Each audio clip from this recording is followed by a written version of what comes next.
escola com qualidade e ludicidade no cotidiano escolar.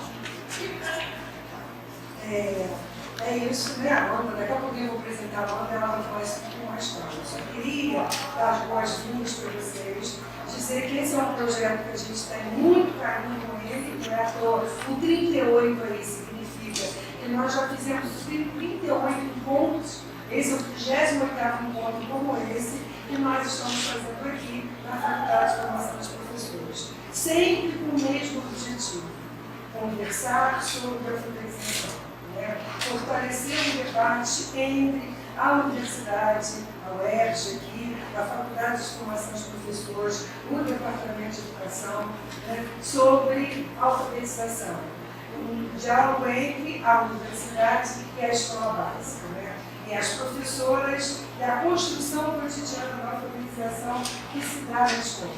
Esse é o nosso objetivo, tem sido o nosso objetivo ao longo desses 38 encontros, que começou há muito tempo atrás. Ele começa aqui em 2006, mas quando ele começa aqui, ele já nasce de uma parceria que veio da Unirio, através da professora Carmen Sanches, mas que tem uma origem anterior, que tem uma origem na Universidade Federal Fluminense, por volta do ano 2000, através de conversas com as professoras, organizado pela professora Regina Leite Garcia.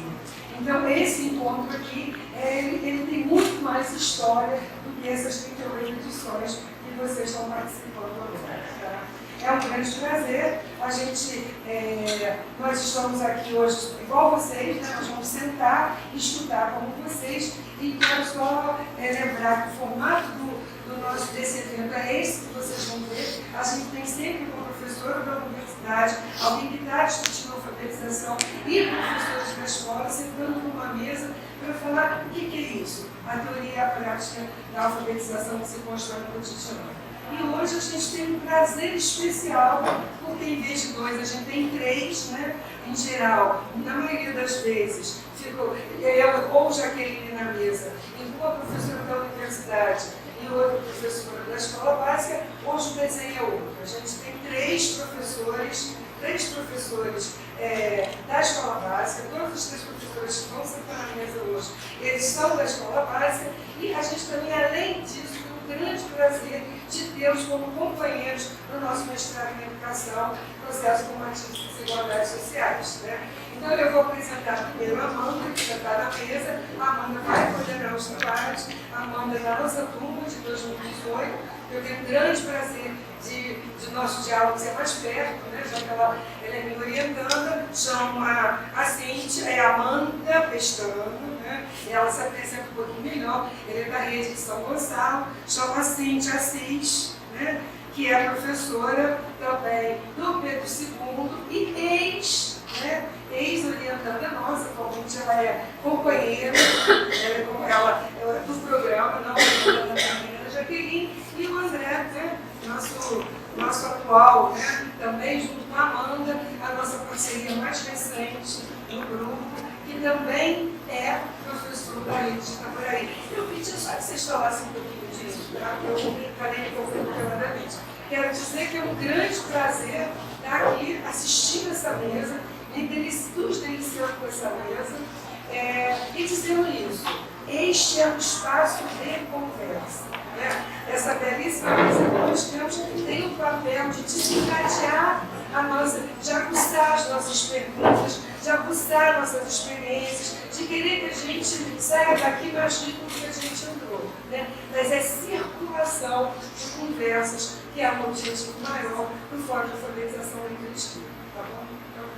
Deixa eu só fazer uma proposta, na verdade, se vocês falarem baixo demais, a gravação vai ficar muito ruim.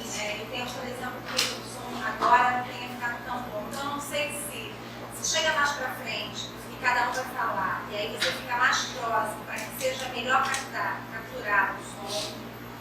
E aí lembrar também que vocês pudessem também falar um pouco mais alto por conta da gravação, para que a gente possa ter um som bom para quem está ouvindo.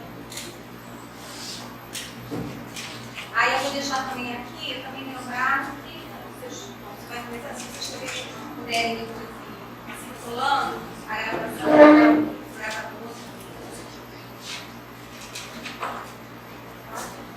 Bem, como a professora Maísa disse, eu sou Amanda Pestana, eu sou orientadora pedagógica aqui no município de São Gonçalo, pedagoga em Niterói. Fui por alguns anos professora de educação infantil no município do Rio e vou mediar essa mesa, cujo tema é o lugar do corpo na escola, corporeidade e ludicidade no corpo cotidiano escolar. Já participava do FALE, assim como vocês estão participando hoje, quando ainda não estava aqui fazendo mestrado na UERJ com a Maíse, e sempre considerei um momento muito rico de troca e de experiências, e estou muito feliz de estar participando aqui com os colegas mais uma vez. Posso começar? Se apresenta, depois o André. Bom dia, pessoal. Sou a professora Cíntia. Trabalhei, a minha formação eu acho que é muito rica no sentido de eu poder frequentar alguns lugares. Eu fui professora primária durante 18 anos na Prefeitura do Rio, Caxias e Estado, e atualmente estou no Pedro II com Educação Física. Fui aluna, como a Maísa falou, do mestrado aqui, da turma de 2013, e uma das disciplinas que eu frequentei com a Jaqueline e com a Maísa, eu me aproximei um pouco mais dessa discussão de alfabetização, de crianças. Estou aqui para a gente trocar, a proposta é trocar, conversar, falar um pouco das experiências. Espero que a gente tenha um bom encontro. Meu nome é André Cavalcante, sou professor de Educação Física da Rede Municipal da cidade do Rio de Janeiro e da cidade de Itaboraí. No Rio de Janeiro trabalho com educação infantil, na educação física, e na Rede Municipal de Itaboraí tive uma experiência como coordenador de área, coordenador de educação física do município, e atualmente estou na escola com o ensino fundamental 2, com o segundo segmento do ensino fundamental. Sou também aluno do programa mestrado em educação aqui da UERJ e orientando da professora Maísa Araújo. Então, a professora Cíntia e o professor André vão apresentar algumas experiências, algumas vivências relacionadas ao tema hoje, e depois a gente vai para o diálogo com vocês. A professora Cíntia, você pode começar assim. Vou levantar, não tem problema não. Enfim. Aqui não, né? Eu vou olhar eu fico aqui. Uma roda de conversa a gente faz, que a gente... É um prazer enorme estar aqui, porque, assim como o André, a gente vem de escola, nossa experiência em escola, nossos projetos do mestrado foi baseado na experiência de escola. Então é um grande prazer mesmo estar aqui, falando da escola. E aí, o meu nome é um pedacinho. Esse é o primeiro. De onde falo? Se eu não me engano, eu não falo com quem eu falo, com quem eu dialogo. Eu falo de escola. Eu cheguei a trabalhar em CIEP, lá na época do Brizola, escola que é a referência que eu tenho na Prefeitura do Rio, também CIEP, e atualmente no CREI, que é a Educação Infantil Pedro II, em Belém. Por favor. E eu falo de escola e dialogo com muitas pessoas. Dialogo em casa, meu esposo é professor, dialogo nos grupos de pesquisa, com os professores, com a escola. E aí, a escolha do nosso tema foi interessante, né, André? Porque nós escolhemos o nome, mas e para pensar depois assim, gente, é o que a gente já faz. Estou longe do microfone, não. É o que a gente já faz, mas colocar isso. Organizar é sempre um processo formativo, é sempre um estudar, é sempre rever, repensar a prática, aquilo que a gente aprendeu. E aí, qual o lugar do corpo na escola? No caso, do corpo da criança. Aí eu tenho essas duas imagens aí, essa da esquerda eu achei que encontrei na internet, como se fosse um manual de uma criança. Não dá para ler direito, mas está ali o dedo. Parte do corpo para fazer tal coisa. Aqui é a barriguinha. Parte para digerir alimentos. Como se fosse um manual. Ali, ó, manual do proprietário. E aqui, desse lado, no lado esquerdo, no lado direito, o livro. Porque nós falamos, a gente hoje vai falar, claro, de alfabetização, que é o foco, de leitura de processos nesse período, mas temos a marca da alfabetização, quando a gente fala de corporeidade, a marca da educação física, que foco. Então, esse livro aí é um clássico para a educação física. Ele traz a educação física do corpo com um outro olhar. Um olhar diferente daquele sujeito lá que precisa de manual proprietário. É um olhar que contextualiza, traz a educação física com a perspectiva. Tem alguém aqui de educação física? Tem? Já trabalha? Ai, legal. Bom, né, André? A gente encontrar os pais por aí. Então, esse livro, ele é um clássico que ele traz a educação física com uma perspectiva de cultura corporal e é um clássico para a educação física escolar. Traz aí a questão do projeto político, pedagógico, projeto de ensino, aula, que dialoga, penso que dialoga com a nossa perspectiva hoje. Alguns conceitos, até sobre o tema, né, que é a corporeidade na escola, corporeidade, felicidade na escola, corporeidade, inserção do corpo no mundo, esse mundo cheio de significado, se esse corpo, a corporeidade traz a ideia de não dicotomia, de não corpo-mente. Tem um autor da educação física, João Batista Freire, que ele diz que assim, não vou falar como ele fala, como lembra, mas ele diz mais ou menos assim, ao se matricular a criança na escola, que se matricule também o corpo. Por quê? A perspectiva, muitas das vezes, é de, matricula agora sentar para aprender. É o cognitivo somente, e a gente sabe que não é por aí. E aí, a perspectiva de corporeidade é esse corpo mundo, a relação dialética desse corpo com o mundo, logo, é um corpo sujeito que tem dimensões sociais, econômicas, biológicas também. Claro, nós somos todos seres biológicos, e esses corpos e expressões com os objetos em comum. Então, quem é Cíntia? Aqui, vocês estão me olhando agora, uma mulher negra, da estatura tal, cabelo assim, mas eu não sou só isso, eu sou também isso, que é o biológico que vocês estão vendo. Mas eu moro em tal lugar, conheço tais pessoas, gosto das músicas, ok? A questão do lúdico é brincar, já que a perspectiva é discutir, né, nos anos iniciais do processo de alfabetização, eu peguei aqui Kishimoto, tem um livro aí que você quiser olhar, que trata do lúdico como um momento de prazer, e aquele momento até que a filosofia traz como suspensão. Você não parece, vamos brincar agora? A gente brinca até a hora que não tem isso. Você se perde ali, e é o momento do prazer, e é o momento de encontro, diz respeito ali ao inútil, do ponto de vista imediato. Mas a atividade em si mesma não visa um outro fim, mas tem grande importância no processo de desenvolvimento. A gente vai falar um pouco mais sobre isso. E o cotidiano, que é locais de práticas originais, criativas, extraordinárias. Cotidiano escolar é aquele momento, aquele tempo e espaço, que coisas maravilhosas acontecem. Algumas a gente perde, outras a gente consegue pescar, se apropriar e desenvolver e trabalhar. Ok? Vamos passar. Aí começa a questão das experiências. Tá? Eu vou contar algumas. Eu trouxe as imagens, foi um nó para escolher, porque eu fiz um revival assim, desde o tempo que eu comecei a trabalhar. Aí a gente percebe, poxa, perdi aquela pista, outras não. E faz parte do nosso processo aí de formação. E aí, a escola como lugar de encontros. E aí eu trouxe essa pequena citação desse lugar. Lá, quando eu digo com quem eu dialogo, além das professoras Marisa, André e Amanda, tem algumas leituras que a gente faz que nos afetam. Ou porque afirma, dá a mão para mim daquilo que eu acredito, ou que me provoca, eu falo, mas eu faço assim, mas ele diz que outro jeito é esse? Eu me sinto incomodada, porque ele me provoca e me cria uma questão para ver se é isso mesmo, para pensar por outras lógicas.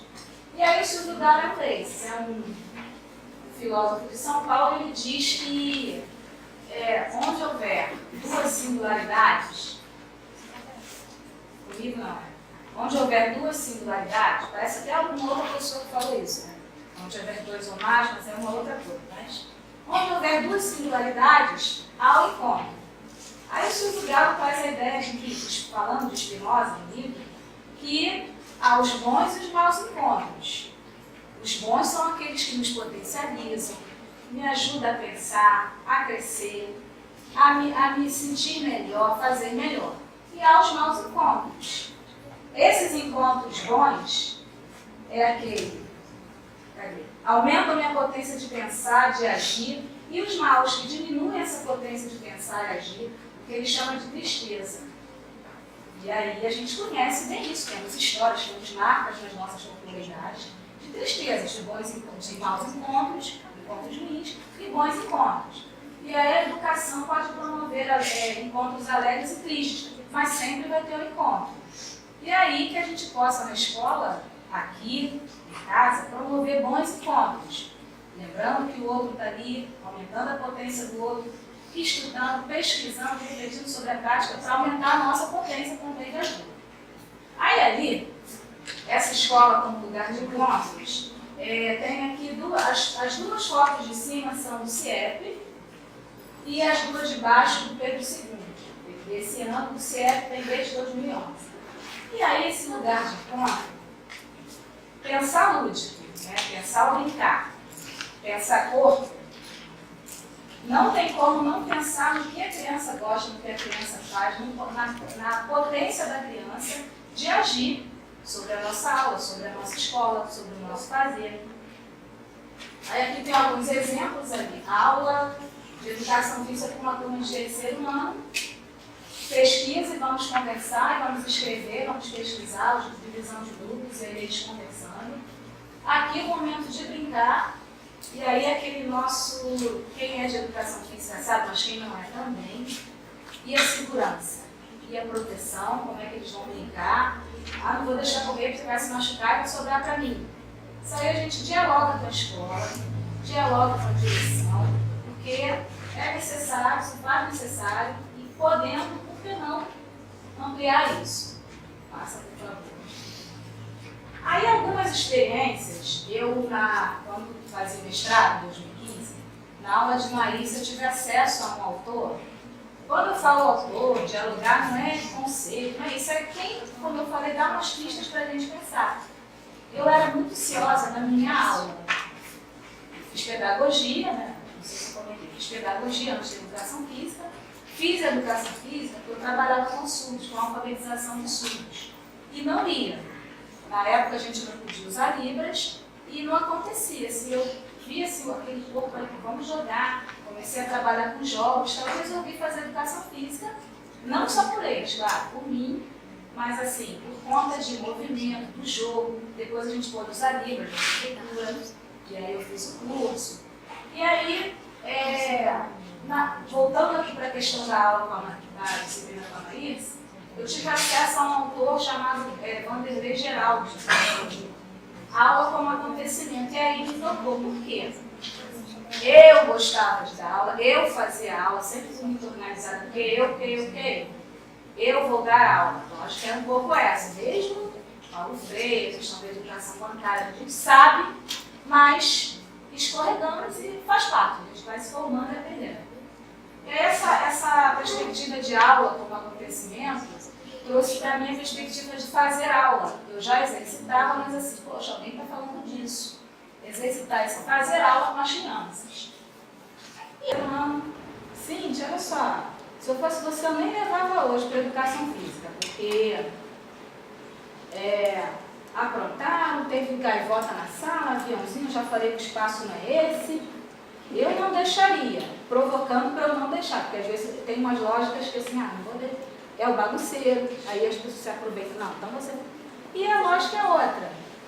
Vamos aproveitar. Fui para a sala, fiz a roda de conversa, para a quadra, fizemos a roda de conversa e perguntei, aí, quem fez? Ninguém fez, né? Não, eu não fiz, não foi ninguém, não caiu ninguém. Eu falei, não, porque eu quero saber. Eu fazia quando era criança, mas tem muito tempo que eu não faço, eu nem sei se a minha avó mais, se eu fizer. Alguém pode... Aí apareceu quem sabia, quem fazia, e a gente foi... Isso virou assim um projeto, pensando vocês que estão em escola e estão se formando, projeto no social, PPP da escola, não necessariamente. Projetos, projeto para um mês, projeto para o tempo que durar aquele processo que você acredita que pode trabalhar. E aí fizeram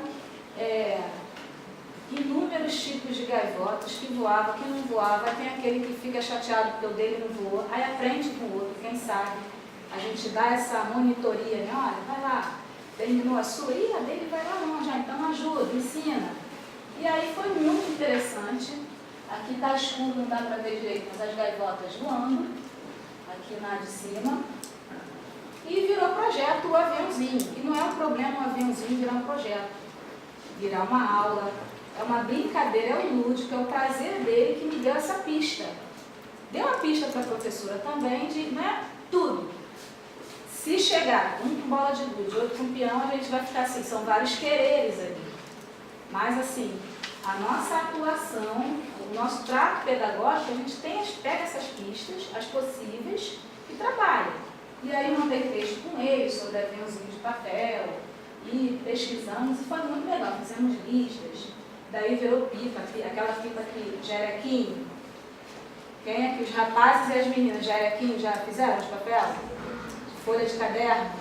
E aquilo foi se encaminhando. Conhecem? Ratinho. É outra coisa que ela está falando. Jarequinho É o choque de produção moçada diferente mesmo. Não, mas o que ela está falando é outro. Ratinho é aquele quadradinho, eu toquei muito isso que é mais ou menos isso aqui. Deixa eu ver se eu lembro do jarequinho.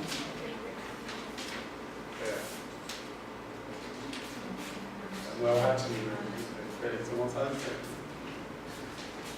As pipas também. Fui criada com 3 rapazes, 3 homens, sou a caçula. Pipa, bola de gude, brincar. E a pista não pega por quadradinho.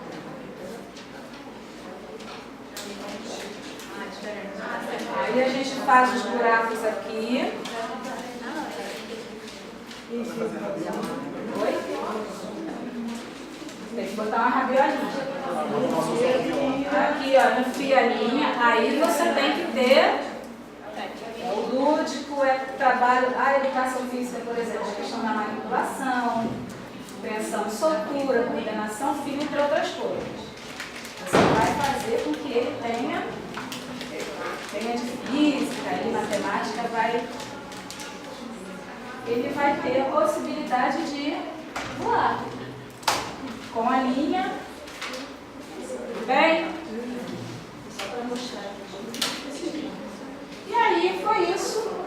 Volta no outro rapidinho, por favor. Embaixo, então a questão da pipa, do aviãozinho já foi, né? Virou projeto e tal. A parte de baixo é o futebol, que a gente pode colocar em qualquer outro esporte na escola. A educação física trabalha com alguns temas, com alguns conteúdos da educação física. Jogos, esporte, ginástica, lutas, só que não pertence à educação física, já que a cultura corporal é uma manifestação corporal. Nós iremos entrar na especificidade daquilo ali, na questão motora, desenvolvimento e tal, mas é da escola, é da criança, do corpo. E aí o futebol, como vai ter até a Copa do Mundo agora, futebol é um prato cheio. E às vezes a gente vive uma monocultura na própria educação física de negação, de demonizar o futebol.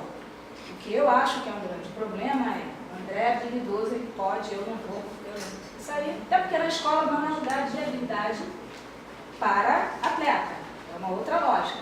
Então eles vêm com a ideia do futebol, e quando eu era professora primária também, que eu gostava, jogava, e fazíamos inúmeros projetos trabalhando o que eles já trazem, o que eles já sabem, o jogo, cuidado, claro, para não machucar, mas o jogo.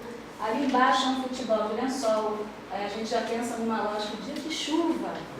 A gente planejou de trabalhar futebol lá fora, mas choveu, vamos fazer futebol de lençol, com TNT, com o que for, trabalhando a lógica da partilha, que eu acho que era na anterior, não lembro, não precisa colocar não.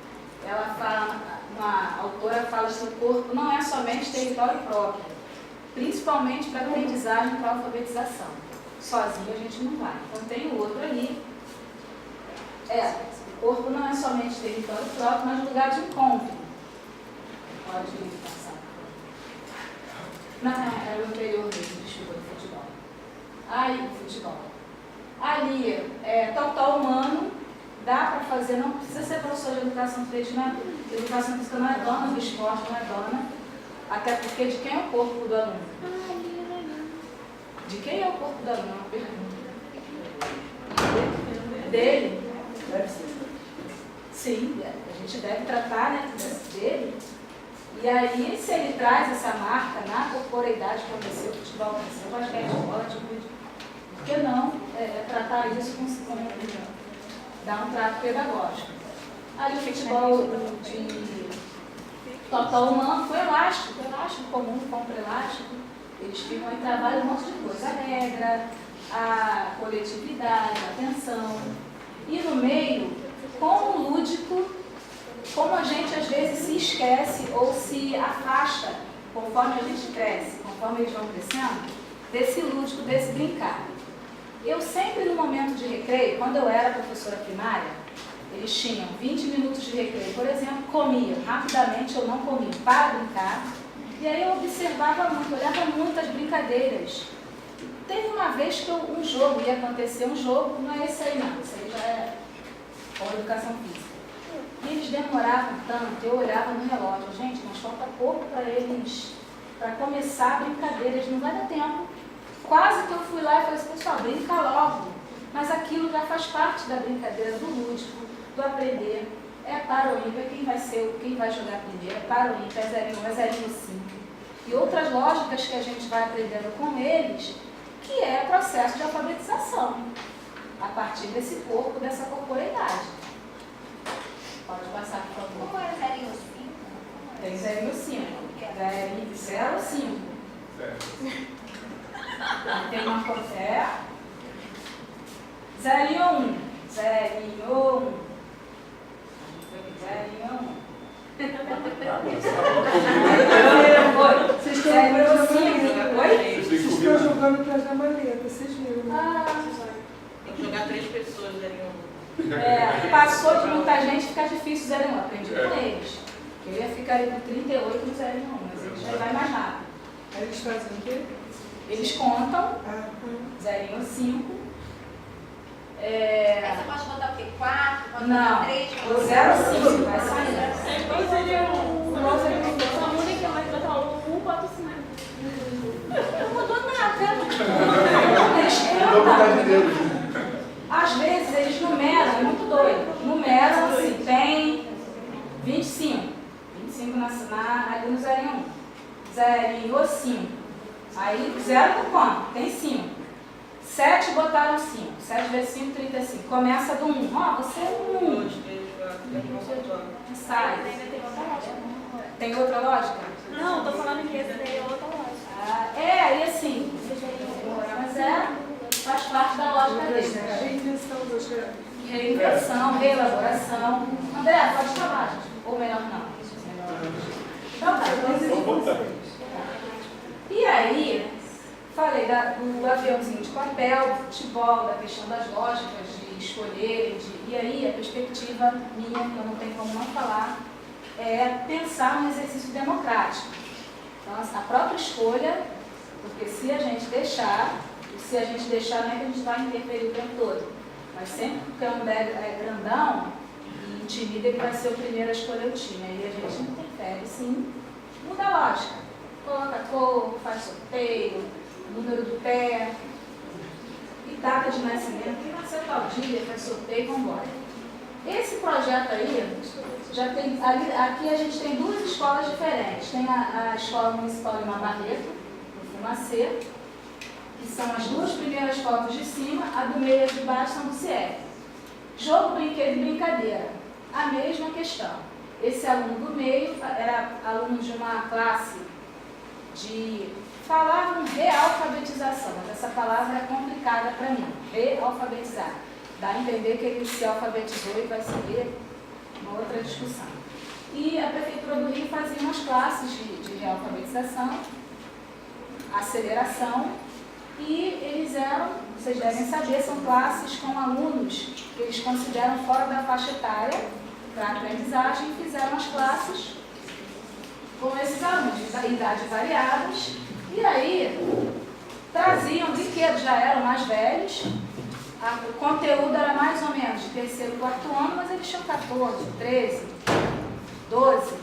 E aí traziam, transgrediam, porque esse corpo transgride, e é bom que transgrida, que se mostra. para a gente fazer a leitura, porque senão achamos que é o que a gente quer, que é o que a gente planejou, que é o melhor para eles. Então façamos essa leitura, eles falam, com o corpo, com os quereres, com as transgressões, esse corpo grita, e aí traz o peão, aí é um problema, vai que o peão vai do outro, vai.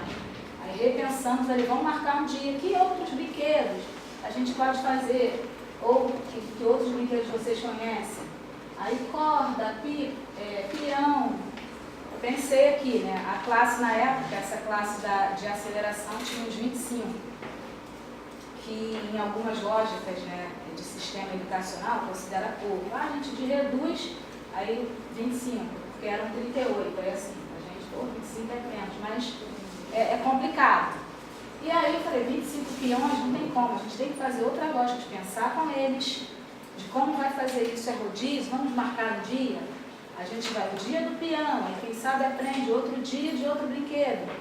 E aí fizemos uma culminância depois com as turmas, e essa turma especificamente depois apresentou na educação infantil, porque eles sabiam. Ali embaixo a corda, aqui o circo, atividades circenses, que também faz parte da educação física e da escola. E esse corpo está ali representando simbolicamente, brincando. Ah, eu sou a bailarina, eu sou a gente na educação física.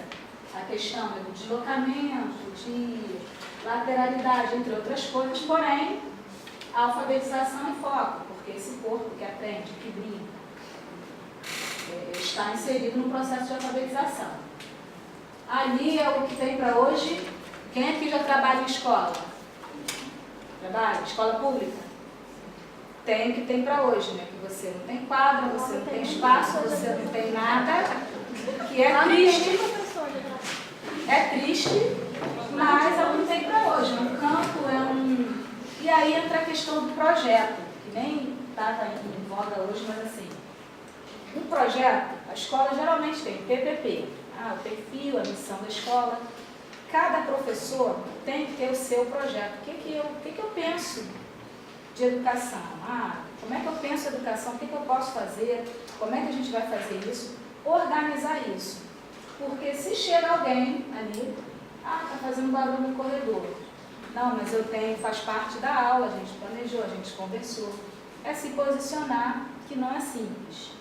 Mas aproveitar o que tem para hoje. A escola não vai mudar fisicamente de hoje para a escola X, não vão construir uma quadra, não vai ter espaço. Ali era porque estava sem luz.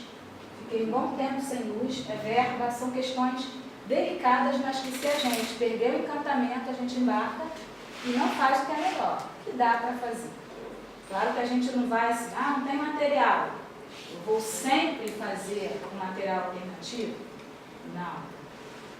Tem que exigir, tem que pedir, o que é de direito da criança, do aluno, mas eu posso criar estratégia para trabalhar.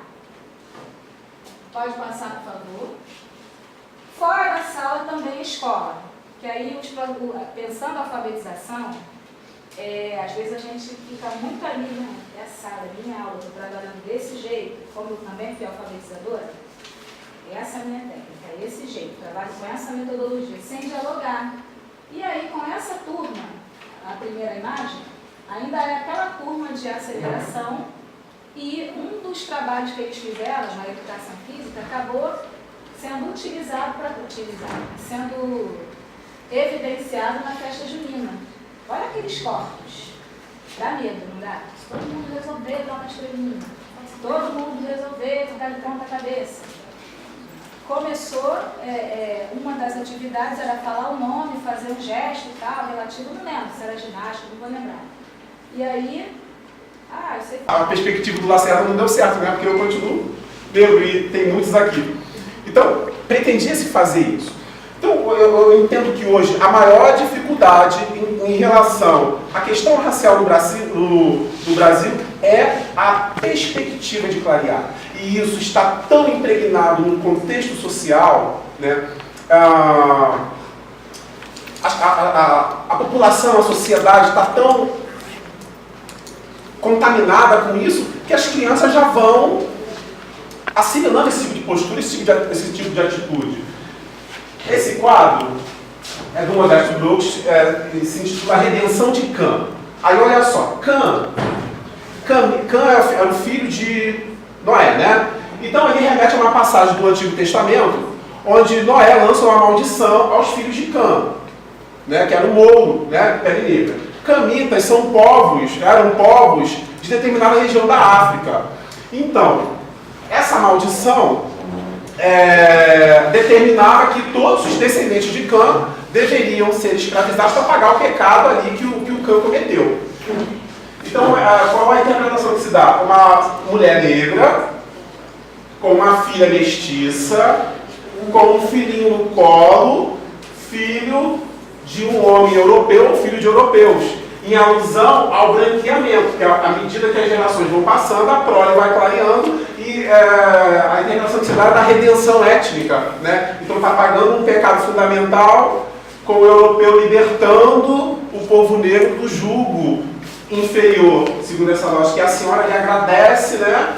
Em súplica, percebe-se, aí fazem várias interpretações, ao invés da mulher mestiça ascender, não, é o europeu redentor que vem e se coloca no nível dela para poder libertá-la do jugo secular, né, do pecado original do campo.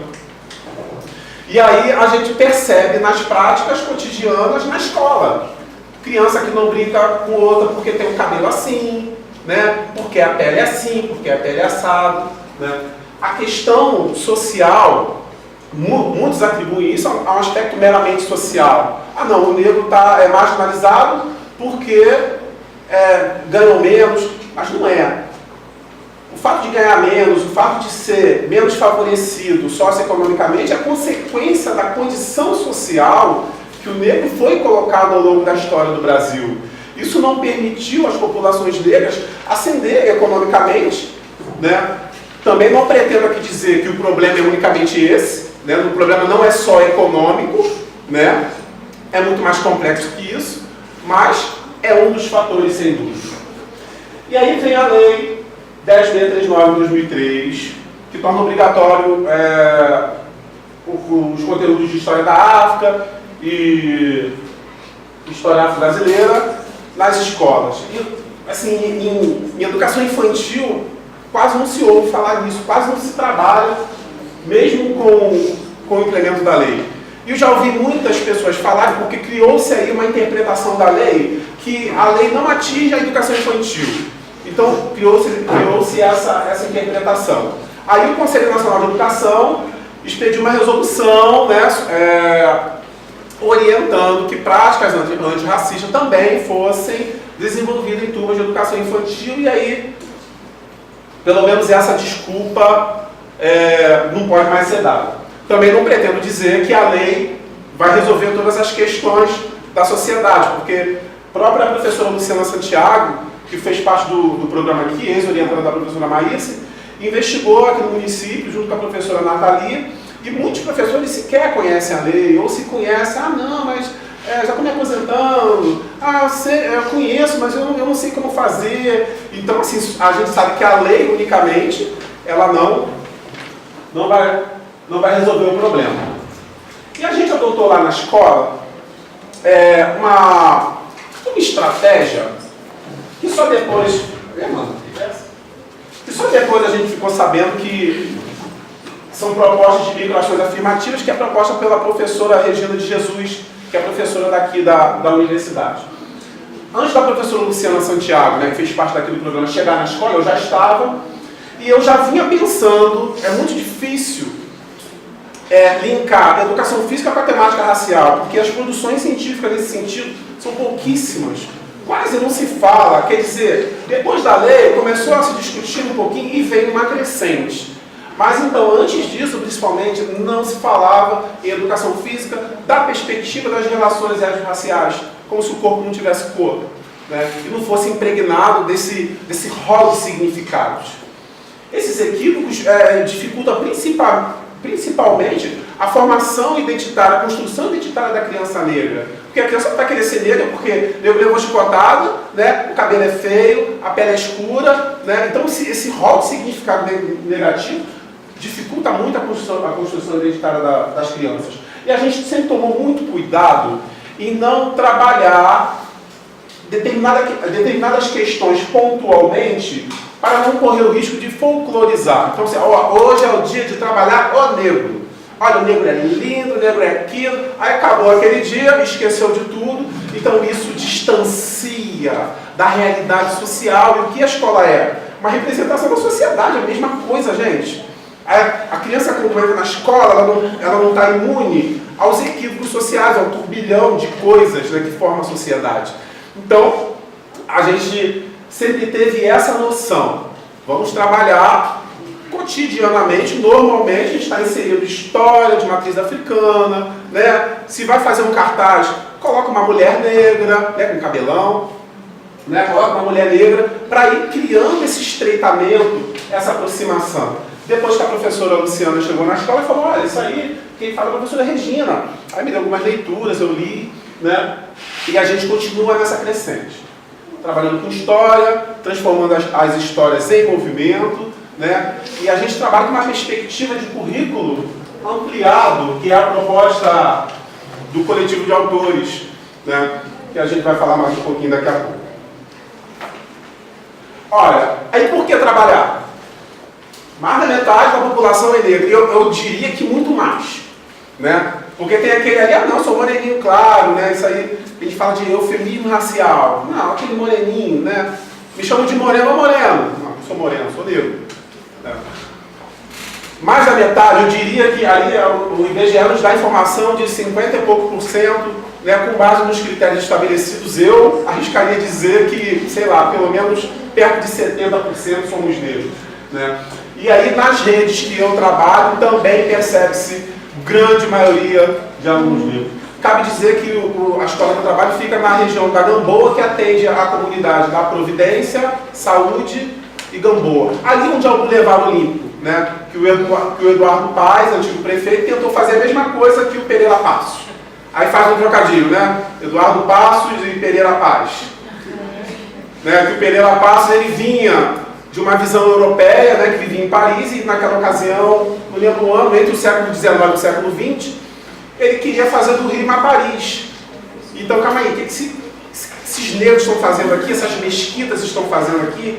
Então, tirou o Morro do Castelo, derrubou todas as mesquitas, aterrou o Cais do Valongo, né, que era onde desembarcavam os negros, que agora foi ali na Sacadura Cabral. Foi escavado novamente, acharam o canhão mais antigo do Brasil e está ali direitinho, o Cais da Imperatriz e o Cais do Valongo, onde desembarcavam os cidadãos africanos escravizados. Avança, por favor. E aí, eu acho que a gente percebe muito isso. Nós, enquanto sociedade brasileira, somos muito africanos, gente, e nem percebemos isso. Nós somos muito impregnados de valores que remetem à ancestralidade africana.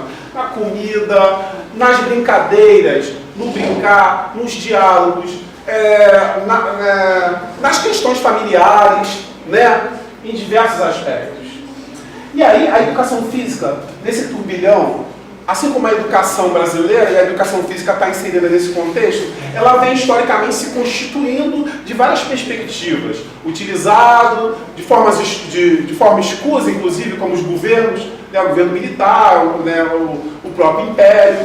E a educação física, assim como a educação, ela vem se impregnando dessas construções, o que eu fiquei pensando numa analogia, uma coxa de retalho, a educação brasileira e a educação física. Então a gente não consegue se livrar de alguns estigmas, porque são perspectivas que estão muito impregnadas no nosso cotidiano. Na educação física, por exemplo, a educação física, em determinado período histórico, teve uma relação muito estreita com a eugenia, com o princípio de pureza racial, onde não se recomendava relações entre raças. Importante também dizer que quando se emprega a raça nesse contexto, a gente não está falando de raça de uma perspectiva biológica, e sim como uma apropriação das ciências sociais e humanas para designar as diferentes características fenotípicas. Eu já ouvi falar assim, relações raciais, como assim, não tem raça não no seu cachorro? Não, calma. Raça aqui a gente quer dizer isso, né? Características diferentes. Tá? Então, essa educação física, historicamente, ela tem essa relação com a pureza, né? Ela foi utilizada para isso. No início, surge com o nome de ginástica, né? E houve muita resistência por parte da sociedade. As meninas eram proibidas de praticar, e os meninos, embora tivessem reservas por ter uma abordagem prioritariamente biológica, era aceito porque ia formar o homem forte e másculo, que poderia lutar na guerra, né? Tinha muito essa perspectiva de defesa do país. Abriu um parênteses aqui no Centro Cultural José Bonifácio, que fica nos fundos da minha escola, que é uma escola da época do Império. Eu entrei lá, né? E fica lá na mesma quadra. E é interessante, você entra na escola e é separado, né? Meninas de meninos. Antes era separado todo o prédio, né? Então essa aí já avançou um pouquinho, que era o mesmo prédio com as alas diferentes, olha só. E aí o pátio das meninas, gente, é quase sei lá, 3x3 era a dimensão do pátio das meninas, onde elas faziam as atividades corporais, imagino que nem fazer. Agora, dos meninos, gente, era um campo maravilhoso, um espaço maravilhoso. Por essa questão do movimento, tudo que era trabalho físico era mal visto, porque em função desse olhar de corpo prioritariamente biológico, tudo que era físico, né, embora eu não consiga imaginar como se separa isso, era tido como menor, inferior, né, porque remetia à escravidão. Então encontramos ainda hoje, historicamente, e fragmentos ainda hoje sobre educação física pautada em princípio de pureza, com uma abordagem de corpo prioritariamente biológico, né, indiferente às questões, escola, sociedade, muito ligada a controle e disciplina. Não, a professor de educação física está ali para disciplinar, controlar. Vai treinar para o desfile cívico, né? Vai colocar em forma, não se comportou, está jogando aviãozinho, vai ficar sem educação física, e isso ainda está muito presente, né? A gente não consegue se livrar desses fragmentos. Também teve um período onde o esporte virou, né, o boom, descobriu-se o esporte, porque descobriu o quanto o esporte fazia propaganda de determinado governo, de determinado sistema de governo. Os mais experientes vão lembrar da briga que tinha nas Olimpíadas pelo quadro de medalha entre Cuba, União Soviética e Estados Unidos, cada qual utilizando o esporte para fazer propaganda do seu sistema de governo. O nazismo tentou fazer isso, né? Mas o americano corredor foi lá e desbancou Hitler, que ficou sem ter o que fazer nas Olimpíadas de Munique. E nesse turbilhão todo está a criança. Aí a dificuldade, como trabalhar, como desenvolver práticas antirracistas com crianças de 4 e 5 anos nas aulas de educação física. Pode voltar. Então, assim, isso para mim, no início foi um grande problema. Até que a professora da sala de leitura, a professora Maria Aparecida, lá da minha escola, assim, ela tem uma visão pedagógica imensa, e ela tinha um projeto chamado Brincar de Ler. Brincar de ler, vamos fazer um brincar de ler. O que a gente faz? Um varal de livros, né? Com vários livros. As crianças leem umas para outras. E eu pensei, caramba, vou transformar essas histórias em movimento. Então a gente, na educação física, conta a história, né? E que legal, agora vamos fazer a brincadeira da história. E a gente começa a colocar o movimento nas histórias também. Jogos africanos e afro-brasileiros também. É uma boa ferramenta para a gente aproximar a discussão. E aí, eu faço uma reflexão, né, pediria que a professora Amanda lesse para nós, no próximo slide. Esse aí. Então, se as corporeidades se constituem na interação do sujeito com o seu mundo, resultado de sua organização biológica e de sua historicidade em diálogo que se dá dos mais amplos aspectos, o que acontece com esse sujeito que tem sua historicidade, sua religião e seus valores suprimidos pelos significados negativos que lhe foram atribuídos? Gente, se eu sou um corpo, o que acontece quando esse corpo não é aceito? Porque eu estou impregnado, eu sou uma constituição biológica que junta valores, religião, né, princípios, construções, saberes, né? Eu não estou isolado ali. E eu vivo num contexto social. Então, se o que me constitui é estigmatizado, o que acontece? Se calam a minha voz, como é que esse corpo vai falar? E se o corpo fala, qual é a voz dele? Então, a gente continua.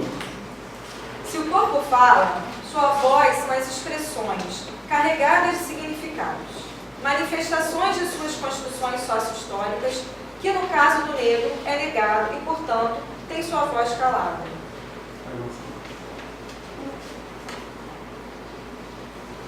Tá, e aí a educação como esse potencializador de referência. Essa lógica, essa perspectiva de currículo ampliado é onde as disciplinas trabalham isoladamente com base num currículo como um todo. Então esses alunos eles veem mesmo conteúdo sobre diversas perspectivas, inclusive a educação física. Essa obra eu considero importantíssima para a educação física brasileira, porque a partir desses autores é que a educação física vai ser pensada com base nas teorias críticas da educação e busca romper justamente com esses estigmas que vieram sendo construídos, que a sociedade nos cobra muito nesse sentido. Nos cobram muito mesmo. Né? A nós, professores de educação física. Então, o pai acha que a aula de educação física da escola é para treinar e transformar o filho dele num jogador de futebol. Não é isso. O esporte é meio e não fim. Assim como a dança, a luta, né? Os outros componentes da cultura corporal. Então, essas são algumas histórias, né, que a gente... Oi? São algumas histórias que a gente trabalha. Eu gosto muito de umas e gosto de outras. Esse é o menino Nico. E a que eu mais gosto é essa aqui, ó. Que eu acho que tem muito a ver com minha filha. E eu pediria que a Amanda lesse aí depois do Atlântico. Depois do Atlântico, a África chama e conta uma trama de sonhos e medos, de guerras e vidas e mortes no enredo. Também de amor no enrolado cabelo. Puxado, armado, crescido, enfeitado. Torcido, virado, batido, rodado. São tantos cabelos, tão lindos, tão belos. Cabelo de Lelê. Tenho preferência também por escolher histórias que tenham meninas como protagonista, não que eu considere menos importante a questão dos meninos, mas acho que também tem muito a ver com o fato de ser pai de menina, né? Da mesma idade das crianças, minha filha hoje tem 6 anos. E por ser a menininha negra, também pelas questões que passam ali no seu desenvolvimento. Olha, aí são as aulas, olha só. As atividades, ó. Essa professora Ana Paula, ela é pedagoga, ela é agente auxiliar de creche e também trabalhou falando da temática racial no seu TCC. Ali no fundo, ó, o desenho, o cabelo de Lelê. E esse aqui que é o samba menino, ó. Ali no mural. Avança, por favor. Ó, esse cavaleiro é o Rafael Moreira, que é o autor dessa obra. Ele é um pai de aluno da escola. E ele tem uma peça, o livro é uma peça, é um musical. E assim, é fantástico. Conta a história do samba para crianças, samba menino. Já esteve aqui em Niterói, lá em Niterói, e está sempre se apresentando em algum lugar do Rio, assim. Pelo menos estava, né? E sempre que podia ele ia lá na escola para dar uma palhinha para a gente. Então, em relação à temática racial, nós fazemos lá um trabalho onde todas as áreas estão envolvidas e também é feito um trabalho com os pais. Olha a contação de história, agora vocês reparem os olhinhos, as expressões. Né?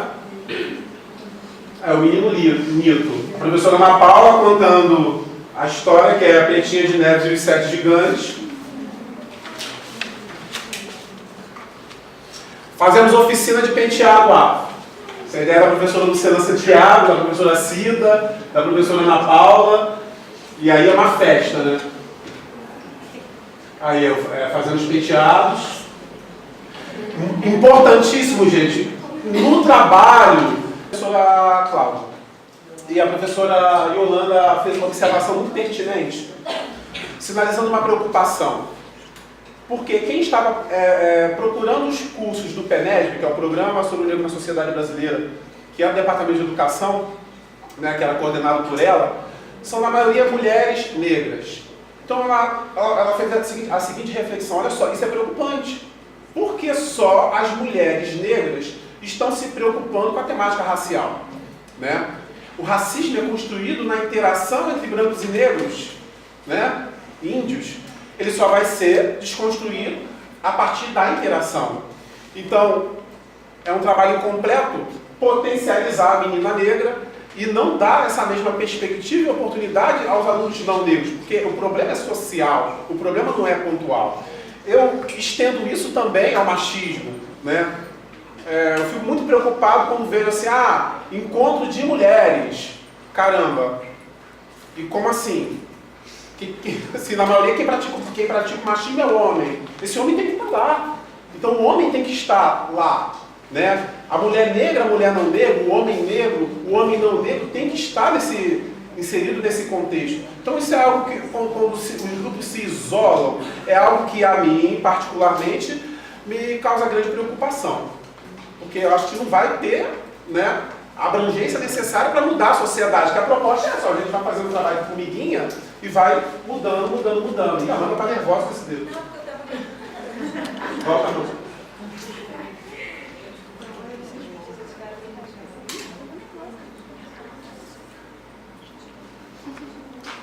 Aí olha só, gente, essa semana, essa foto tem uns 15 dias.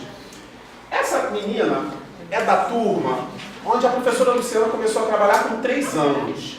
Começou a trabalhar a temática racial. Gente, agora eles têm 5, é o último ano na escola. Virou uma febre as meninas terem bonecas negras. Bom, não quero ser pretencioso assim, mas se uma menina que pode até ser considerada não negra está pedindo para o pai uma boneca negra, sabe? Leva essa boneca para a escola, que não é só uma criança, são várias. Essa boneca transita. Quer dizer, então alguma coisa tem, algum resultado produz, né, gente? Então assim, faz pensar muito isso. Faz pensar demais. É o seguinte. Volta, mano. Meu Deus. Volta esse vídeo.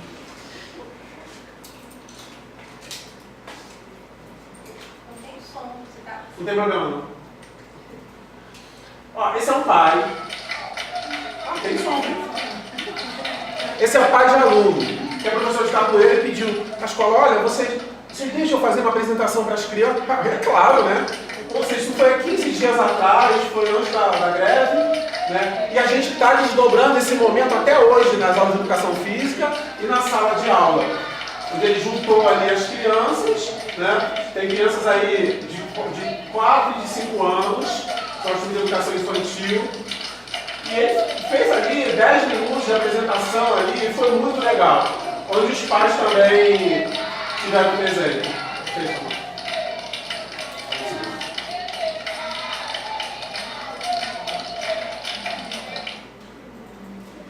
E aí teve um momento onde os pais foram convidados, né? Lá no fundo a professora Luciana jogando capoeira com o professor Roberto.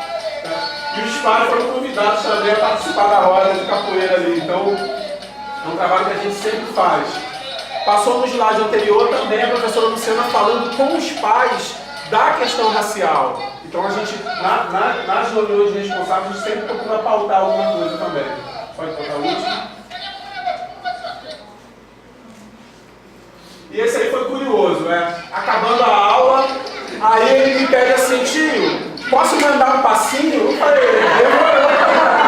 Aí, mano, dá o seu recado aí, gente.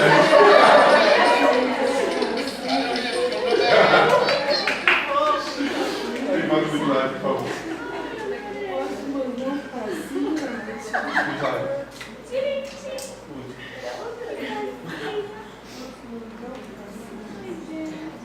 E aí, gente, é isso aí, um pouquinho das coisas que a gente faz lá no EDI. Vamos nos colocar à disposição para a gente debater, que eu quero aprender muito com vocês também hoje. Obrigada, André.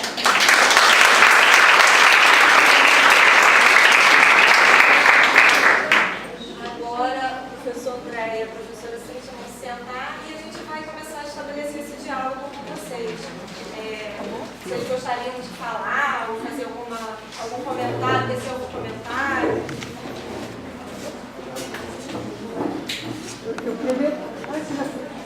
Trouxe um cartaz, né, de como, falando do corpo, de uma maneira engessada, de uma maneira contida. Parece algo distante, mas eu tive uma experiência bem parecida com essa compreensão do corpo.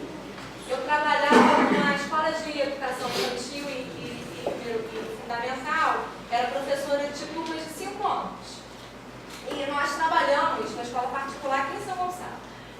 trabalhamos, a orientadora pedagógica levou um cartaz de como sentar corretamente e como se sentar, como abaixar, isso para crianças de 5 anos.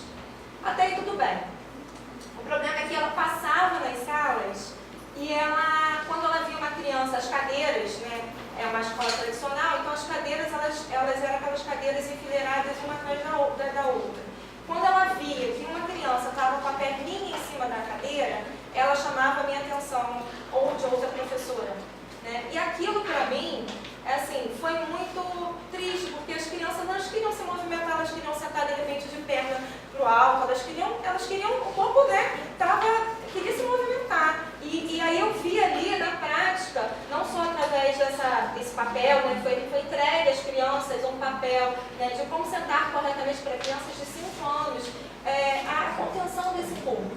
Então, assim, parece, Cíntia, professora Cíntia, que é algo distante da nossa realidade, mas muitas vezes isso acontece nas escolas, sim. Né? E aí eu trago essa experiência para mostrar que isso não é algo distante. A contenção do corpo, desde a educação infantil, ela acontece, sim, nas escolas.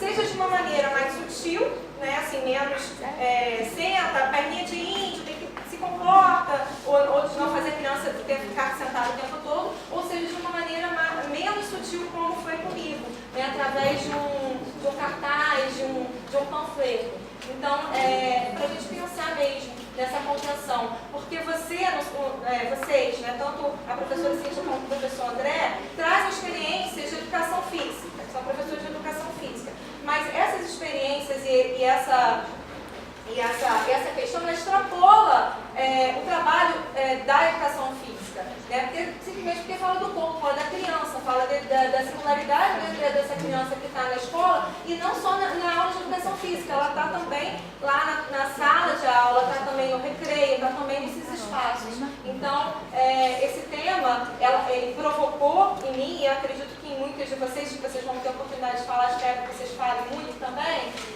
sobre isso, sobre esse corpo, sobre essa criança e seu corpo que está sendo cerceado, está sendo limitado dentro dessa escola. Então, queria agradecer, né, porque me remeteu a essa experiência um pouco antiga, mas que hoje também me faz pensar nesse corpo da criança hoje em dia. Então, obrigada. Alguém mais gostaria de falar sobre isso? Só um minutinho, eu não vou falar do momento que a gente está vivendo, né? Que a gente atravessa no país, um momento tão difícil, né? Quando a gente pensa em congelamento de verba, né? Quando a gente pensa que as escolas e a educação está cada vez mais pressionada e assim, a tendência às vezes às vezes a gente pensa até que estão querendo incentivar o pessimismo, né? Porque as condições que a gente luta nas escolas são umas condições muito difíceis. E o que eu quero fazer, começo com esse discurso, para saudar mesmo as experiências de vocês, né? É muito alentador a gente ter um projeto como esse, que a gente consegue colocar na mesa essas experiências, né? O prazer de estar na escola, o prazer de pensar que esse espaço da escola é um espaço fundamental, é um espaço muito importante, que se ele não muda a sociedade, ele contribui efetivamente para essa mudança, né? Acho que eu estou pensando aí na última imagem da menininha com a boneca negra, estou pensando assim, do orgulho e da alegria de ver a Luciana ali desenvolvendo o trabalho, quando ela estava aqui com a gente há 4, 5 anos atrás, e quanta coisa, o corpo, né, já o papo hoje é o corpo, né, o corpo da Luciana me diz, onde ela está colocada, o trabalho que coloca, como é potente, né, essa questão de você estar refletindo sobre a prática, de você estar pensando sobre isso que se constrói no cotidiano, né. Então, era só isso, eu quero agradecer bastante esse bom encontro, né? Cíntia, há 5 anos, já tem 5, né, Cíntia? 5 anos que a Cíntia bate com a gente na história dos bons encontros que ela traz lá do Silvio Galo da Unicamp, né? Bons encontros, né? O Fale como um bom encontro, e por isso, por permitir que a gente faça essa circulação das experiências e dizer eu lembro que um dos autores que a gente vem trabalhando desde a década de 70, né? que era a Espeleta Rockwell, lá na Argentina, não, mexicano, né? São mexicanas, elas começam a fazer uma pesquisa de doutorado lá na década de 90, que elas vão botar como primeiro ponto de discussão. Nós estamos cansados de ver as pesquisas que dizem como a escola não é, o que a escola faz de errado, o que a escola não é. E aí elas começam a fazer uma proposta de pensar a escola no seu avesso, né? As condições são difíceis, terríveis, mas o que a escola também é, o que a escola faz, o que a escola pode fazer. E vendo vocês foi o que foi mexendo comigo, né? A possibilidade de ver a escola em movimento, né? As suas potências, as suas descobertas, as suas possibilidades, tá? Então, obrigada. Ellen Cerejo, sou professora da Rede Municipal de Niterói, vim a convite de colegas lá, que foi muito divulgado no grupo de educação física, e fiquei muito surpresa de saber, né, do Estavan, dos colegas, e feliz com o debate, né? Parabenizo vocês por trazer isso. E eu quero fazer uma pergunta a vocês. Como acontece esse diálogo, que é uma coisa que me incomoda? Eu sou professora de educação física, como falei no início, e eu acho que existe uma lacuna muito grande, infelizmente, entre os pedagogos, né, as professoras que trabalham regentes, e nós, professores de educação física. Isso não é culpa de ninguém, né? É uma luta histórica que a gente tem, mas como que vocês têm tentado diminuir, que eu acredito que sim, né, essa lacuna entre esse diálogo entre os professores de regência e os professores de educação física, porque eu acho que ainda existe muito assim, cada um faz o seu trabalho, né, o professor de educação física é a pessoa responsável pela disciplina, pela recreação, né, e o professor regente é o responsável por ensinar a ler e escrever. Né? Então, como que vocês dialogam nas escolas de vocês? Né? E parabenizar vocês, obviamente. E aí convidar as pessoas a não apenas fazerem perguntas, mas também contar um pouco das suas experiências. Não é que as perguntas não sejam bem-vindas, sempre são também. Mas a gente tem aqui pessoas que estão na escola, pessoas que querem estar na escola, pessoas que têm experiência em estágio, ou que estão na docência. Então, da gente poder conversar um pouco, inclusive a temática do corpo, né, o corpo na escola. Todos nós vivemos que fomos alunas ou somos ainda alunas da escola, né, ou da escola enquanto instituição. E algumas de nós, ou muitos de nós, também já viveu situações de racismo. Ouviu, né, ou presenciou, sentiu. Então, também da gente poder pensar esse corpo negro, esse corpo gordo, esse corpo baixo, esse corpo alto, né, como é que ele se presentifica nos espaços escolares. Então, acho que é um pouco para a gente também compartilhar experiências que a gente viveu ou que a gente viu. Enfim, então é um convite para a gente falar. O nome é Fale e para a gente falar um pouco. Então, quem é que gostaria de narrar um pouco a sua experiência ou contar alguma coisa, dizer o que quiser? E aí se apresentar, né? Primeiramente, dizer de onde você é. Meu nome é Francisca, sou estudante do curso normal do Brasil Figueiras, Jardim Catarina. Então, a minha pergunta é para o professor André. Eu queria saber, assim, que a gente está numa fase de estágio, né? Então, a gente tem observado algumas situações com relação ao racismo até. Então, eu queria saber, assim, posteriormente, lá na frente, como seria, como nós usaríamos uma estratégia, porque eu vejo, eu observo que ainda há uma resistência muito grande. A direção fala, não, a escola, né, aceita todos, nós agregamos todos e tal, mas a gente vê que há uma resistência muito grande e há uma discriminação de alunos negros e alunos brancos. Né? A gente observa isso, né, na linguagem do professor com o aluno branco e com o aluno negro. Então, como a gente poderia lidar com isso melhor, né, lá no futuro, porque a gente está em formação. Daqui a 2 anos a gente está encerrando. Então, eu gostaria de saber, né, para a gente poder agregar essas crianças, serem bem acolhidas. A perspectiva do Lacerda não deu certo, né? Porque eu continuo negro e tem muitos aqui. Então, pretendia-se fazer isso. Então, eu entendo que hoje a maior dificuldade em relação à questão racial no Brasil é a perspectiva de clarear. E isso está tão impregnado no contexto social, né? A população, a sociedade está tão contaminada com isso que as crianças já vão assimilando esse tipo de postura, esse tipo de atitude. Esse quadro é do Modesto Brooks, se intitula Redenção de Cã. Aí olha só, Cã é o filho de Noé, né? Então ele remete a uma passagem do Antigo Testamento, onde Noé lança uma maldição aos filhos de Cã, né? Que era o mouro, né? Pele negra. Camitas eram povos de determinada região da África. Então, essa maldição determinava que todos os descendentes de Cã deveriam ser escravizados para pagar o pecado ali que o Cã cometeu. Então, qual a interpretação que se dá? Uma mulher negra, com uma filha mestiça, com um filhinho no colo, filho de um homem europeu ou filho de europeus, em alusão ao branqueamento, porque à medida que as gerações vão passando, a prole vai clareando e a interpretação que se dá é da redenção étnica, né? Então está pagando um pecado fundamental com o europeu libertando o povo negro do jugo inferior, segundo essa lógica, que a senhora lhe agradece, né? Em súplica, percebe-se, aí fazem várias interpretações.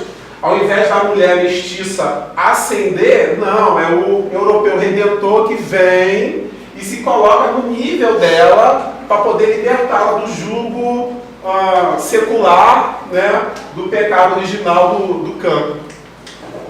E aí a gente percebe nas práticas cotidianas na escola. Criança que não brinca com outra porque tem o cabelo assim, né, porque a pele é assim, porque a pele é assado, né. A questão social, muitos atribuem isso a um aspecto meramente social. Ah não, o negro é marginalizado porque ganham menos, mas não é. O fato de ganhar menos, o fato de ser menos favorecido socioeconomicamente é consequência da condição social que o negro foi colocado ao longo da história do Brasil. Isso não permitiu às populações negras ascender economicamente, né? Também não pretendo aqui dizer que o problema é unicamente esse, né? O problema não é só econômico, né? É muito mais complexo que isso, mas é um dos fatores sem dúvida. E aí vem a Lei 10.639 de 2003, que torna obrigatório os conteúdos de História da África e História Afro-Brasileira nas escolas. E, assim, em educação infantil, quase não se ouve falar nisso, quase não se trabalha, mesmo com o implemento da lei. E eu já ouvi muitas pessoas falarem, porque criou-se aí uma interpretação da lei, que a lei não atinge a educação infantil. Então, criou-se essa interpretação. Aí o Conselho Nacional de Educação expediu uma resolução, né, orientando que práticas antirracistas também fossem desenvolvidas em turmas de educação infantil, e aí pelo menos essa desculpa não pode mais ser dada.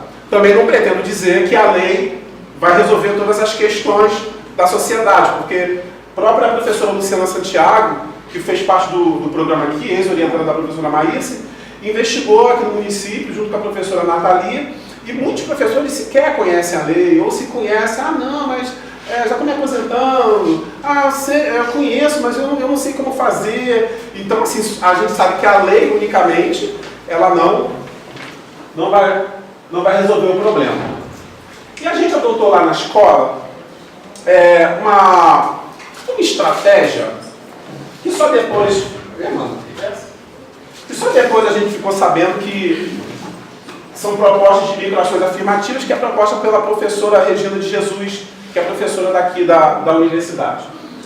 Antes da professora Luciana Santiago, né, que fez parte daqui do programa, chegar na escola, eu já estava, e eu já vinha pensando, é muito difícil linkar a educação física com a temática racial, porque as produções científicas nesse sentido são pouquíssimas, quase não se fala. Quer dizer, depois da lei começou a se discutir um pouquinho e veio uma crescente. Mas então, antes disso, principalmente, não se falava em educação física da perspectiva das relações étnico-raciais, como se o corpo não tivesse corpo, né? E não fosse impregnado desse rol de significados. Esses equívocos dificultam principalmente a formação identitária, a construção identitária da criança negra. Porque a criança não vai querer ser negra porque o negro levou chicotado, né? O cabelo é feio, a pele é escura, né? Então esse rol de significado negativo dificulta muito a construção identitária das crianças. E a gente sempre tomou muito cuidado em não trabalhar determinadas questões pontualmente para não correr o risco de folclorizar. Então, assim, hoje é o dia de trabalhar o negro. Olha, o negro é lindo, o negro é aquilo. Aí acabou aquele dia, esqueceu de tudo. Então isso distancia da realidade social. E o que a escola é? Uma representação da sociedade, a mesma coisa, gente. A criança, quando entra na escola, ela não está imune aos equívocos sociais, ao turbilhão de coisas, né, que formam a sociedade. Então, a gente sempre teve essa noção. Vamos trabalhar cotidianamente, normalmente, a gente está inserindo história de matriz africana, né? Se vai fazer um cartaz, coloca uma mulher negra, né, com cabelão, né? Coloca uma mulher negra, para ir criando esse estreitamento, essa aproximação. Depois que a professora Luciana chegou na escola e falou, olha, isso aí, quem fala é a professora Regina. Aí me deu algumas leituras, eu li, né? E a gente continua nessa crescente. Trabalhando com história, transformando as histórias em movimento, né? E a gente trabalha com uma perspectiva de currículo ampliado, que é a proposta do coletivo de autores, né? Que a gente vai falar mais um pouquinho daqui a pouco. Olha, aí por que trabalhar? Mais da metade da população é negra, eu diria que muito mais, né? Porque tem aquele ali, não, sou moreninho claro, né? Isso aí, a gente fala de eufemismo racial. Não, aquele moreninho, né? Me chamam de moreno ou moreno. Não, não sou moreno, sou negro. Mais da metade, eu diria que ali o IBGE nos dá informação de 50 e pouco %, né? Com base nos critérios estabelecidos, eu arriscaria dizer que, sei lá, pelo menos perto de 70% somos negros, né? E aí, nas redes que eu trabalho, também percebe-se grande maioria de alunos negros. Cabe dizer que a escola que eu trabalho fica na região da Gamboa, que atende a comunidade da Providência, Saúde e Gamboa. Ali onde é o Boulevard Olímpico, né? Que o Eduardo Paes, antigo prefeito, tentou fazer a mesma coisa que o Pereira Passos. Aí faz um trocadilho, né? Eduardo Passos e Pereira Paes.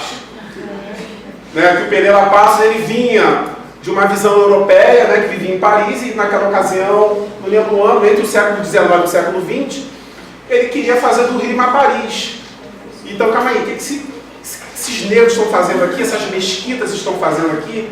Então, tirou o Morro do Castelo, derrubou todas as mesquitas, aterrou o Cais do Valongo, né, que era onde desembarcavam os negros, que agora foi ali na Sacadura Cabral. Foi escavado novamente, acharam o canhão mais antigo do Brasil e está ali direitinho, o Cais da Imperatriz e o Cais do Valongo, onde desembarcavam os cidadãos africanos escravizados. Avança. E aí, eu acho que a gente percebe muito isso. Nós, enquanto sociedade brasileira, somos muito africanos, gente, e nem percebemos isso. Nós somos muito impregnados de valores que remetem à ancestralidade africana. Na comida, nas brincadeiras, no brincar, nos diálogos, nas questões familiares, né? Em diversos aspectos. E aí, a educação física, nesse turbilhão, assim como a educação brasileira, e a educação física está inserida nesse contexto, ela vem historicamente se constituindo de várias perspectivas, utilizado de forma escusa, inclusive, como os governos, né, o governo militar, né, o próprio império. E a educação física, assim como a educação, ela vem se impregnando dessas construções, o que eu fiquei pensando numa analogia, uma coxa de retalho, a educação brasileira e a educação física. Então a gente não consegue se livrar de alguns estigmas, porque são perspectivas que estão muito impregnadas no nosso cotidiano. Da educação física, por exemplo. A educação física, em determinado período histórico, teve uma relação muito estreita com a eugenia, com o princípio de pureza racial, onde não se recomendava relações entre raças. Importante também dizer que quando se emprega a raça nesse contexto, a gente não está falando de raça de uma perspectiva biológica, e sim como uma apropriação das ciências sociais e humanas para designar as diferentes características fenotípicas. Eu já ouvi falar assim, relações raciais, como assim, não tem raça não no seu cachorro? Não, calma. Raça aqui a gente quer dizer isso, né? Características diferentes. Tá? Então, essa educação física, historicamente, ela tem essa relação com a pureza, né? Ela foi utilizada para isso. No início surge com o nome de ginástica, né? E houve muita resistência por parte da sociedade. As meninas eram proibidas de praticar, e os meninos, embora tivessem reservas por ter uma abordagem prioritariamente biológica, era aceito porque ia formar o homem forte e másculo, que poderia lutar na guerra, né? Tinha muito essa perspectiva de defesa do país. Abrindo um parênteses aqui, no Centro Cultural José Bonifácio, que fica nos fundos da minha escola, que é uma escola da época do Império, eu entrei lá, né? E fica lá na mesma quadra. E é interessante, você entra na escola e é separado, né? Meninas de meninos. Antes era separado todo o prédio, né? Então essa aí já avançou um pouquinho, que era o mesmo prédio com as alas diferentes, olha só. E aí o pátio das meninas, gente, é quase sei lá, 3x3 era a dimensão do pátio das meninas, onde elas faziam as atividades corporais, imagino que nem fazer. Agora, dos meninos, gente, era um campo maravilhoso, um espaço maravilhoso.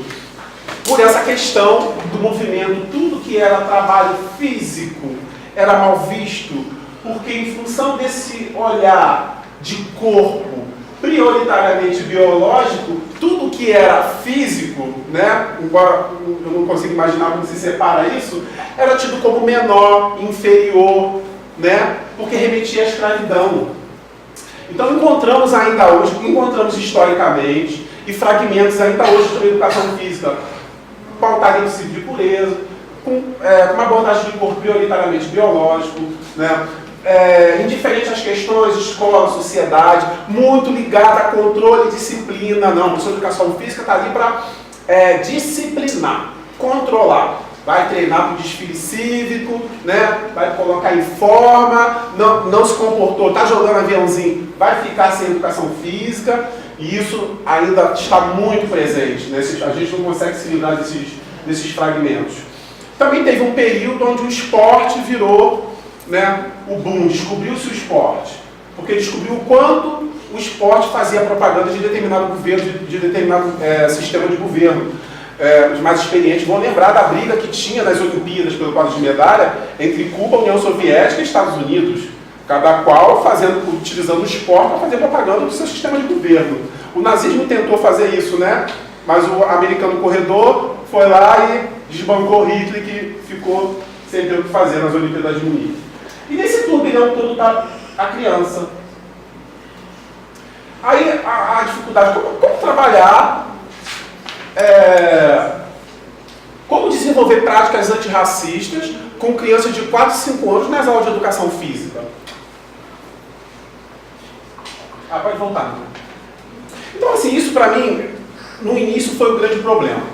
Até que a professora da sala de leitura, a professora Maria Aparecida, lá da minha escola, assim, ela tem uma visão pedagógica imensa, e ela tinha um projeto chamado Brincar de Ler. Brincar de ler, vamos fazer um brincar de ler, onde a gente faz um varal de livros, né, com vários livros, as crianças leem umas para outras. E eu pensei, caramba, vou transformar essas histórias em movimento. Então a gente, na educação física, conta a história, né, e que legal, agora vamos fazer a brincadeira da história. E a gente começa a colocar o movimento nas histórias também. Jogos africanos e afro-brasileiros também é uma boa ferramenta para a gente aproximar a discussão. E aí, eu faço uma reflexão, né, pediria que a professora Amanda lesse para nós, o próximo slide. Esse aí. Então, se as corporeidades se constituem na interação do sujeito com o seu mundo, resultado de sua organização biológica e de sua historicidade em diálogo que se dá dos mais amplos aspectos, o que acontece com esse sujeito que tem sua historicidade, sua religião e seus valores suprimidos pelos significados negativos que lhe foram atribuídos? Gente, se eu sou um corpo, o que acontece quando esse corpo não é aceito? Porque eu estou impregnado, eu sou uma constituição biológica que junta valores, religião, né, princípios, construções, saberes, né? Eu não estou isolado ali. E eu vivo num contexto social. Então, se o que me constitui é estigmatizado, o que acontece? Se calam a minha voz, como é que esse corpo vai falar? E se o corpo fala, qual é a voz dele? Então, a gente continua. Se o corpo fala, sua voz são as expressões carregadas de significados, manifestações de suas construções sócio-históricas, que no caso do negro é negado e, portanto, tem sua voz calada.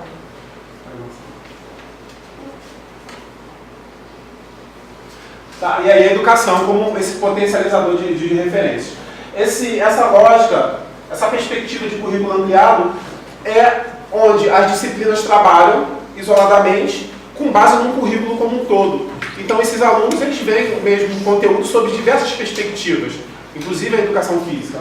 Essa obra eu considero importantíssima para a educação física brasileira, porque a partir desses autores é que a educação física vai ser pensada com base nas teorias críticas da educação e busca romper justamente com esses estigmas que vieram sendo construídos, que a sociedade nos cobra muito nesse sentido. Nos cobram muito mesmo. Né? A nós, professores de educação física. Então, o pai acha que a aula de educação física da escola é para treinar e transformar o filho dele num jogador de futebol. Não é isso. O esporte é meio e não fim. Assim como a dança, a luta, né? Os outros componentes da cultura corporal. Então, essas são algumas histórias, né, que a gente... Oi? Tá. São algumas histórias que a gente trabalha. Eu gosto muito de umas e gosto de outras. Esse é o menino Nico. E a que eu mais gosto é essa aqui, ó. Que eu acho que tem muito a ver com minha filha. E eu pediria que a Amanda lesse aí depois do Atlântico. Depois do Atlântico, a África chama e conta uma trama de sonhos e medos, de guerras e vidas e mortes no enredo. Também de amor no enrolado cabelo. Puxado, armado, crescido, enfeitado. Torcido, virado, batido, rodado. São tantos cabelos, tão lindos, tão belos. Cabelo de Lelê.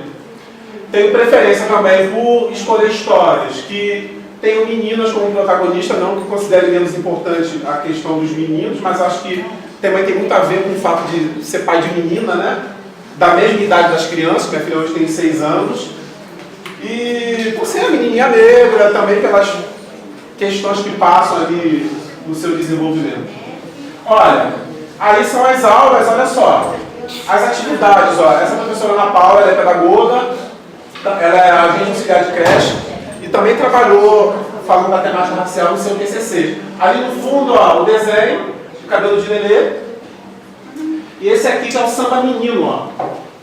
Ali no mural. Avança, por favor. Ó, esse cavaleiro é o Rafael Moreira, que é o autor dessa obra. Ele é um pai de aluno da escola.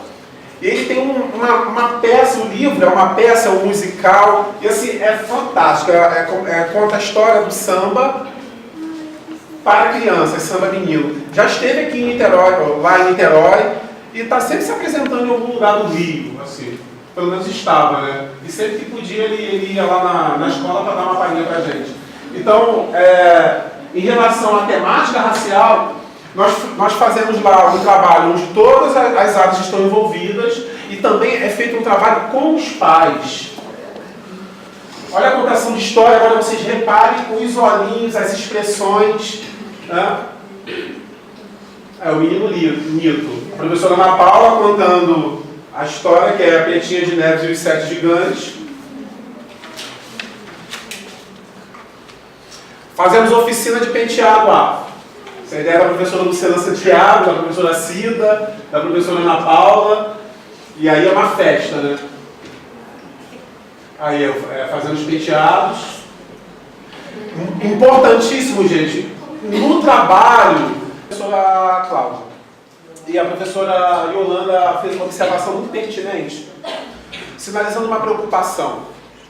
Porque quem estava procurando os cursos do PENESB, que é o Programa sobre o Negro na Sociedade Brasileira, que é o Departamento de Educação, né, que era coordenado por ela, são na maioria mulheres negras. Então ela fez a seguinte reflexão: olha só, isso é preocupante. Por que só as mulheres negras estão se preocupando com a temática racial? Né? O racismo é construído na interação entre brancos e negros, né? Índios. Ele só vai ser desconstruído a partir da interação. Então, é um trabalho completo potencializar a menina negra e não dar essa mesma perspectiva e oportunidade aos alunos não negros, porque o problema é social, o problema não é pontual. Eu estendo isso também ao machismo, né?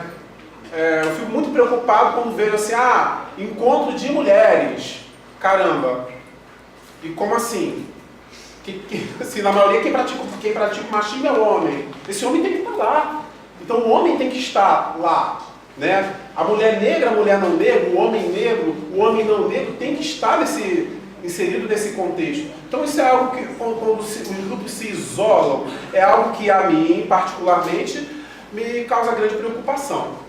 Porque eu acho que não vai ter, né, a abrangência necessária para mudar a sociedade. Que a proposta é essa: a gente vai fazendo um trabalho de formiguinha e vai mudando. E a Amanda está nervosa com esse dedo. Volta, Amanda.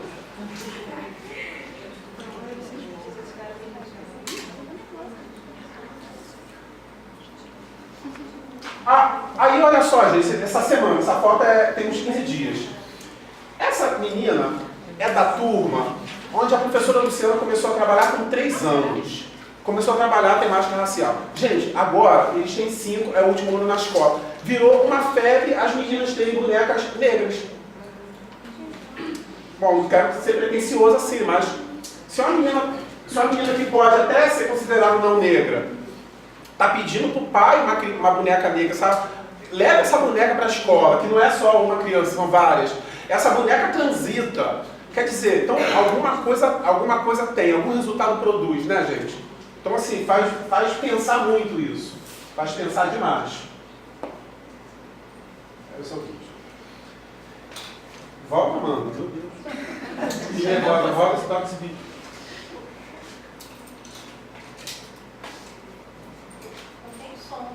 Não tem problema, não. Ó, esse é um pai. Tem som. Esse é o pai de aluno, que é professor de capoeira, e pediu à escola: olha, vocês deixam eu fazer uma apresentação para as crianças? É claro, né? Ou seja, isso foi há 15 dias atrás, foi antes da greve, né? E a gente está desdobrando esse momento até hoje nas aulas de educação física e na sala de aula. Onde ele juntou ali as crianças, né? Tem crianças aí de 4 e de 5 anos, nós de educação infantil. E ele fez ali 10 minutos de apresentação ali, e foi muito legal. Onde os pais também tiveram presente.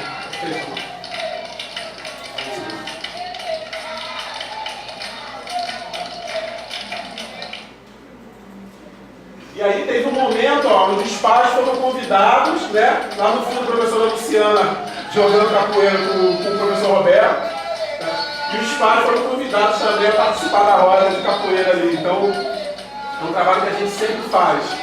Passou no slide anterior também a professora Luciana falando com os pais da questão racial. Então, a gente, nas reuniões de responsáveis, a gente sempre procura pautar alguma coisa também. Pode pautar o último. E esse aí foi curioso, né? Acabando a aula, aí ele me pede assim: tio, posso mandar um passinho? Eu falei: demorou. Aí, vou dar o seu recado aí, Richard.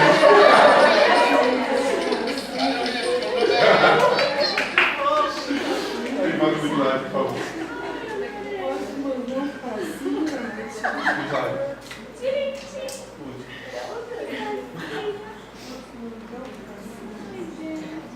E aí, gente, é isso aí, um pouquinho das coisas que a gente faz lá no EDI. Vamos nos colocar à disposição para a gente debater, porque eu quero aprender muito com vocês também hoje. Obrigada, André.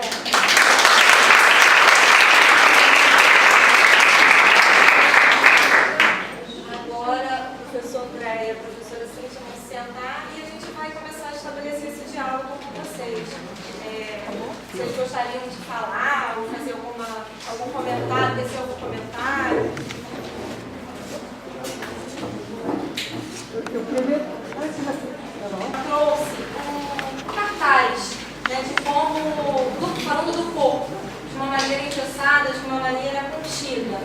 Parece algo distante, mas eu tive uma experiência bem parecida com essa compreensão do corpo.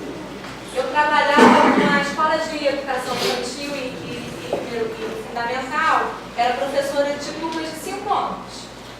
E nós trabalhamos na escola particular aqui em São Gonçalo. Nós trabalhamos, a orientadora pedagógica levou um cartaz de como sentar corretamente e como se sentar, como abaixar, isso para crianças de 5 anos. Até aí tudo bem. O problema é que ela passava nas salas e ela, quando ela via uma criança, as cadeiras, né, é uma escola tradicional, então as cadeiras elas eram aquelas cadeiras enfileiradas uma atrás da outra.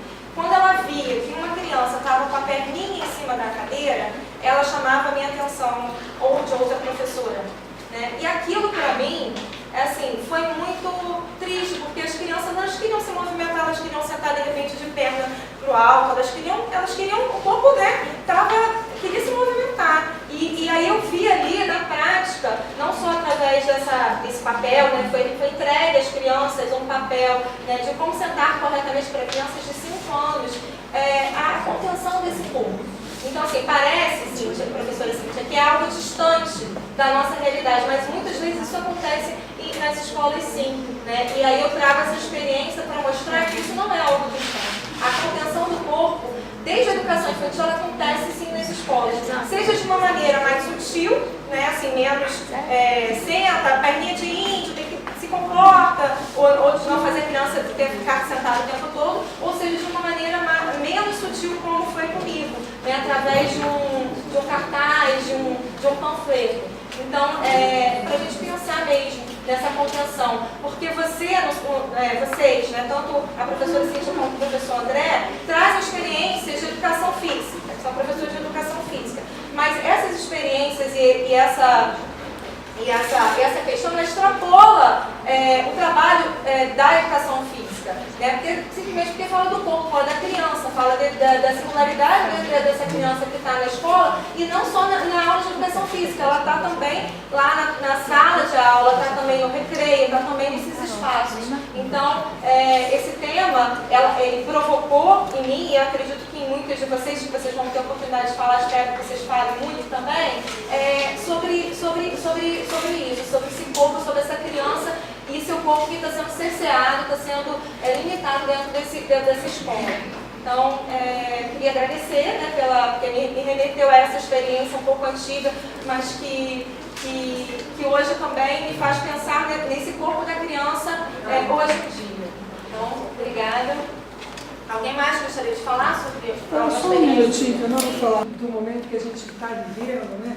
Que a gente atravessa no país, um momento tão difícil, né? Quando a gente pensa em congelamento de verba, né? Quando a gente pensa que as escolas e a educação está cada vez mais pressionada e assim, a tendência às vezes às vezes a gente pensa até que estão querendo incentivar o pessimismo, né? Porque as condições que a gente luta nas escolas são umas condições muito difíceis. E o que eu quero fazer, começo com esse discurso, para saudar mesmo as experiências de vocês, né? É muito alentador a gente ter um projeto como esse, que a gente consegue colocar na mesa essas experiências, né? O prazer de estar na escola, o prazer de pensar que esse espaço da escola é um espaço fundamental, é um espaço muito importante, que se ele não muda a sociedade, ele contribui efetivamente para essa mudança, né? Mas estou pensando aí na última imagem da menininha com a boneca negra, estou pensando assim, do orgulho e da alegria de ver a Luciana ali desenvolvendo o trabalho, quando ela estava aqui com a gente há 4, 5 anos atrás, e quanta coisa, o corpo, né, já o papo hoje é o corpo, né? O corpo da Luciana me diz, onde ela está colocada, o trabalho que coloca, como é potente, né? Essa questão de você estar refletindo sobre a prática, de você estar pensando sobre isso que se constrói no cotidiano, né? Então era só isso, eu quero agradecer bastante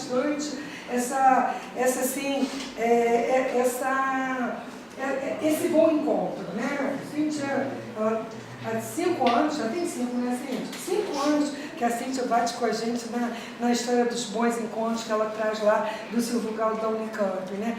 Bons encontros, né? O Fale como um bom encontro, e por isso, por permitir que a gente faça essa circulação das experiências e dizer que eu lembro que um dos autores que a gente vem trabalhando desde a década de 70, né? Que era a Espeleta Rockwell lá na Argentina, não, mexicano, né? São mexicanas, elas começam a fazer uma pesquisa de doutorado lá na década de 90, que elas vão botar como primeiro ponto de discussão. Nós estamos cansados de ver as pesquisas que dizem como a escola não é, o que a escola faz de errado, o que a escola não é. E aí elas começam a fazer uma proposta de pensar a escola no seu avesso, né? As condições são difíceis, terríveis, mas o que a escola também é, o que a escola faz, o que a escola pode fazer. E vendo vocês foi o que foi mexendo comigo, né? A possibilidade de ver a escola em movimento, né? As suas potências, as suas descobertas, as suas possibilidades. Tá? Então, obrigada.